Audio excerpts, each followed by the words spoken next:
تھانے وال کے نواحی علاقے بستی دادوانہ چک نمبر 7/8 بالا بم تلمبہ میں معروف بزرگ شخصیات مہر حاجی محمد نواب دادوانہ اور مہر محمد شمیر دادوانہ کے صاحبزادے مہر غلام حسین دادوانہ اور مہر علی دادوانہ رشتہ ازدواج میں منسلک ہو گئے۔ اس خوشی کے موقع پر بستی دادوانہ میں شادی اور دعوت ولیمہ کی پروقار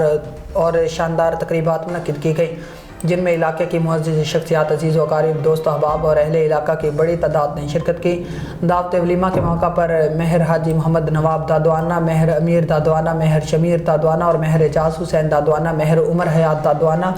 اور مہر مظہر دادوانہ نے آنے والے مہمانوں کا پرتپاک استقبال کیا۔ تقریب میں شرکت کرنے والوں میں MPA حلقہ PP 207 مہر عامر حیات ہراج، سابق MPA پیر مشتاق احمد شاہ کھگا سمیت متعدد سیاسی سماجی شخصیات شامل تھیں۔ مہمانوں نے دلہا حضرات کو نوٹوں اور پھولوں کے ہار پہنائے، پھولوں کے گلدستے پیش کیے اور نیک تمناؤں کا اظہار کیا، جبکہ آخر میں مہمانوں کی شاندار کھانوں سے توازی کی گئی۔